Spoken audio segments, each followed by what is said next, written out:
What's good, everybody? It's your boy Big Nate. Welcome back to Big Nate's Book Reviews, home of the best book reviews. And today we got another sort of different video for you. So basically my sister's running a half marathon this weekend, so I'm driving down to go visit her. I got a homie that I'm gonna try and hoop with, I'm gonna try and climb. And of course, you already know there's gonna be books involved. So, you know, I'm at the gas station right now filling up. I got my cup of joe, boom. I'm bageled up. So, you know, I'm finna hit this road trip. So, you know, if you got some time, why don't you just tune in with Big Nate and let's get right into it.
We're gonna swing through Old Town Scottsdale before we get right back down here. Okay, we're posted up. Got Carl Jung waiting on Madison. Say hello, Mom. Hi. Dar she blows. Let's get it.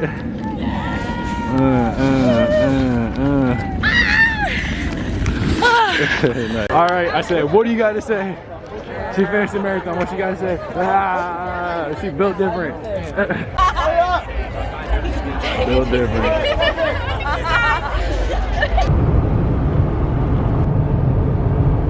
Okay, and we are now back at the home base, and we are settling down to talk some books. I got my doobie right here. You already know. I got my cup of joe. Initiatory sip. Classic.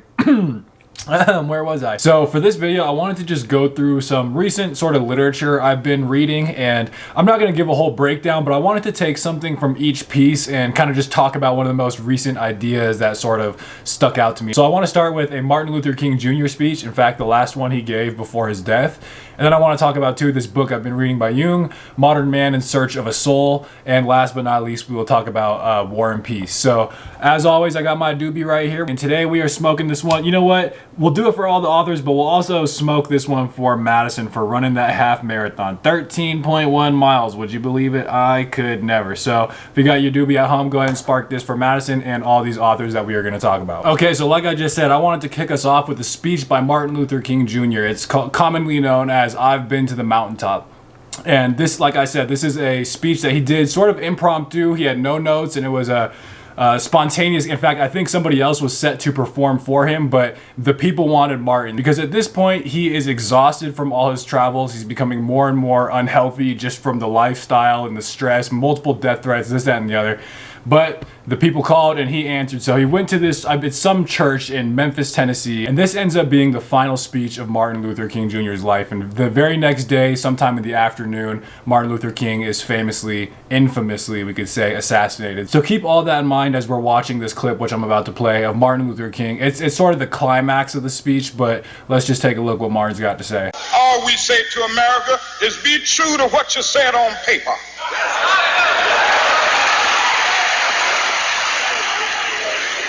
But somewhere I read of the freedom of assembly. Somewhere I read of the freedom of speech. Somewhere I read of the freedom of press. Somewhere I read that the greatness of America is the right to protest far right.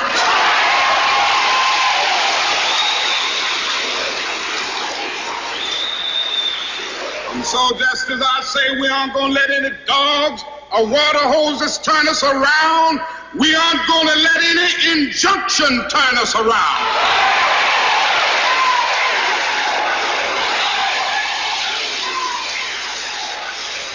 Well, I don't know what will happen now. We've got some difficult days ahead. But it really doesn't matter with me now, because I've been to the mountaintop. I don't mind. Like anybody, I would like to live a long life. Longevity has its place. But I'm not concerned about that now. I just want to do God's will. And He's allowed me to go up to the mountain. And I've looked over and I've seen the promised land. I may not get there with you, but I want you to know tonight that we as a people will get to the promised land.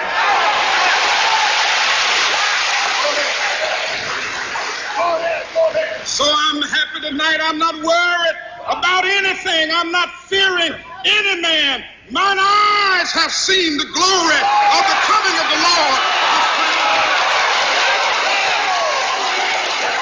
So just absolutely insane. Like, the aura of this man is wild. Bro is speaking so impassionedly, and he just, boom, mic. That's the equivalent of the mic drop. Bro just walks away. He's done. He's finished. He said, period. And just the rhetoric and the performance of the whole speech, I think, is just absolutely brilliant. And this is one of the things I wanted to talk about in terms of, like, just one of the things that I started thinking about is this idea that black culture, I feel like, is very much a sort of oral transmission, also as with indigenous cultures. But when you think about some of the great black figures in history, I feel like a lot of it has to do with speeches. And speeches, of course, have this performative, rhetorical element. There's something in this video that if you were to put those words just on the page, right? If you just put the pure content of the speech just read it like words, you are missing so much of the experience of Martin Luther King Jr. You just have the people shouting throughout the crowd and just cheering him on, encouraging him, and just the cadence of his voice, and it reaches that crescendo. I've seen the promised land. Like, there's just something about that that cannot be captured by the page.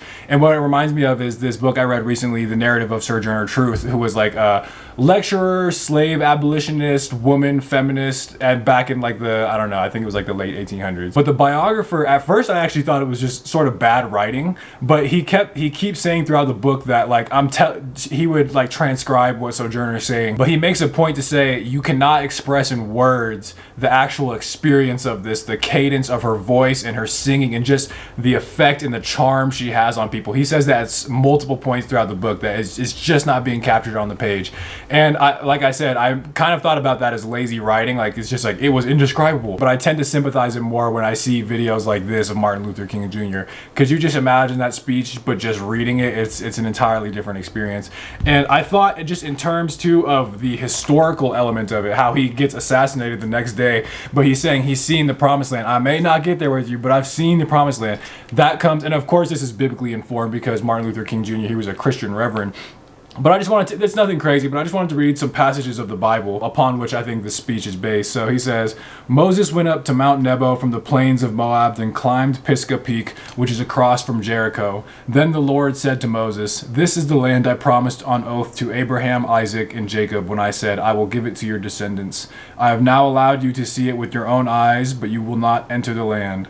So Moses, the servant of the Lord, died there in the land of Moab, just as the Lord had said. And I think the reason Moses is not allowed into the promised land is because he had a lapse of faith earlier on in the story, which if you know a little bit about Martin Luther King Jr. biography, which I actually just recently learned, that also has an interesting element to it, but we won't get into that here. I did want to mention one thing though, which is that this past Monday, because this is partly what got me inspired to read Martin Luther King Jr. or just watch the speeches, is it was recently Martin Luther King Jr. Day, which is coincidentally the same day of Trump's inauguration. And I just think what better way to commemorate MLK's legacy of love and brotherhood and humanity than voting in someone who a few weeks later is deporting people that have been living in America, minorities by the millions. I just had to throw that out there. But okay, up next we're going to talk about the next book I want to talk about, which is Modern Man in Search of a Soul. Very cool cover, by the way, by Carl Jung. And this book, just overall, is essentially a psychoanalysis, I think, of the modern collective mind, the mind of modernity. And I'm actually going to talk about the main theme of this book on another video, but there was a really interesting sort of tangent. It's actually a really whole chapter on psychology and literature. And I think Jung's view of art, his metaphysical view really of art, because it gets very mystical and superstitious. I just thought it was something that was really interesting and was worth exploring. It's also very relevant to a discussion we had recently with the Cormac McCarthy video on separating art from the artist, because Jung believes, at least in terms of true art, you know, capital A art, not like, you know, the everyday bestsellers, shit like that, but, you know, real, actual, enduring art. He thinks that the art should be completely separate from the artist. And in fact, he thinks art in general is like this divine force which works through human beings. He says the human mind, the psyche, is the womb in which all the sciences and arts are born. The mind is really like a conduit through which these higher ideas and principles are expressed, such that the art should be, like I said, be considered from the artist. And he gets actually, you could say, kind of radical here, just in terms of like literary interpretation. He says, the truth is that poets are human beings, and just like artists in general, are human beings, and that what a poet has to say about his work is often far from being the most illuminating word on the subject. What is required of us then is nothing less than to defend the importance of the visionary experience against the poet himself. And so basically saying that the artist sometimes has like the worst take on it. And what comes to mind for me is Flannery O'Connor's, where she gave like this interpretation of a good man is hard to find. And if you've read the story, she interprets the whole ending as this moment of true redemption and grace, which I think if you've read the book, there's a lot of people who would have very, very different interpretations from that. And Jung at this point is saying, we really don't care what Flannery, she's done. Like she's served her purpose. She has been that expression through which the art finds its form. And once you're done, you're out of here, kicked to the curb. So he goes on to write that art represents a deeper and more impressive experience than human passion, like, you know, everyday sort of normal experience. This is something higher, transcendent. In works of art of this nature, and we must never confuse them with the artist as a person, we cannot doubt that the vision is a genuine primordial experience, regardless of what reason mongers may say. And by this genuine primordial experience, it's a metaphysical principle really of what he just generally calls the unconscious, through which one has these, they're really ultimately a mystical experience. And when he's writing about this principle of the unconscious, he writes, what if there was some living force whose sphere of action lies beyond our world of every day? Is there something more purposeful than electrons? And is that which science calls the psyche not merely a question mark arbitrarily confined within the skull, but rather a door that opens the human world from a world beyond, now and again allowing strange and unseizable potencies to act upon man and to remove him as if upon the wings of the night from the level of common humanity? So he's describing a mystical, spiritual experience here, being lifted from the world of the day into the night of the unconscious. He describes the human psyche, the human mind, as a door through which these higher powers may come through. Again, it's the idea of the conduit. They're finding expression through you. And Jung goes on to write very similarly, art is a kind of innate drive that seizes a human being and makes him its instrument. It's very much like you're being actually possessed. The artist is not a person endowed with free will who seeks his own ends, but one who allows art to realize its purposes through him. As a human being, he may have moods and a will and personal aims, but as an artist, he is man in a higher sense. He is collective man, one who carries and shapes the unconscious psychic life of mankind. So Jung's view of art here is obviously way out there, very different metaphysically from just, you know, other conventional forms, philosophies of art. And just to cap us off here, when he's talking about it, the true artist has penetrated to that matrix of life in which all men are embedded, which imparts a common rhythm to all human existence and allows the individual to communicate his feeling and his striving to mankind as a whole. So just speaking to the world, and that's what really a good true artist is. There's somebody who catch and tap into the unconscious collective psyche of the time. So obviously Jung is the go, and this is one of his banger books. I love his philosophy of art and the mind. He's one of the leading forefronts of psychoanalysis and pioneer in psychology, which I have a background in, so I'm very interested in some. It's like mysticism plus psychology. So bro's the goat. So now up next, we're going to talk about War and Peace. And there's obviously so much I could say about this book. So like I said, I'm just going to choose kind of the most recent dope thing I read, which was very dope. And because he starts off, I think it's volume 3, and he goes for a few pages here just setting the scene, like not even talking about any of the characters and just basically philosophizing about the nature of history and giving us some historical context. And basically what's happening is, I don't know exactly where we are, I really should, but basically France and Russia are about to go into all-out war. And they're talking, and Tolstoy's basically reflecting on the nature of, you know, what caused war. And there's all these historians and scholars who do this work to talk about what they think the ultimate causal factor was. But he says, for us descendants who are not historians, who are not carried away by the process of research and can therefore contemplate events with unobscured common sense. I thought that was kind of a funny line. Like, we're actually real people, we're not researchers, so we can think about it with common sense, because research, that's the whole thing with academia. But I digress. A countless number of causes present themselves. The deeper we go in search of causes, the more of them we find. And he starts talking about all these sort of specific events which are seen as very influential and important. And so he just kind of takes that and runs with it. He says, the willingness or unwillingness of one French corporal to enlist for a second tour of duty appears to us as good a cause as Napoleon's refusal to withdraw his army beyond the Vistula. For if he had been unwilling to serve, and another had been unwilling, and a third and a thousandth corporal and soldier, there would have been so many less men in Napoleon's army, and there could have been no war. So it's just like, this thing led to this thing, which led to this thing, and ultimately there's this just huge, when you really start to think about it, what is the cause? It ultimately is like this whole complex that goes back really in time, and he has like this almost like deterministic view of war. So I'm just going to read on. He says, there also could have been no war if there had been no intrigues of the English, and if there had been no autocratic power in Russia, and if there had been no French Revolution and subsequent dictator and empire,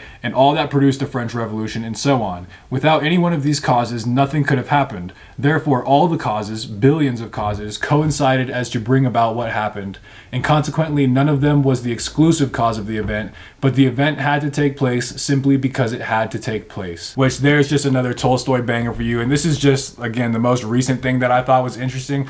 There's a ton of good stuff in here. Just real briefly, critique. It's Tolstoy, so even at his worst, it's still really good, but I feel like just compared to Anna Karenina, it's a little kind of like slowish right now. Like, I haven't been dying to pick it up, but for much of the book I have been. And you know, when you have a book this long, it's bound to have its lulls, and maybe I'll think differently in retrospect. So all right, let me know if you have read any of these books. It's just what I've been up to. Let me know your thoughts on any of this. Say what's good. Congrats to my sister on that half marathon. That's 13.1 miles. And yeah, also get to my other channel, actually, the Big Nate Review. We have Emotion over there. Follow me on Instagram at Big Nate's Book Reviews. And thank you for watching Big Nate's Book Reviews, home of the best book reviews.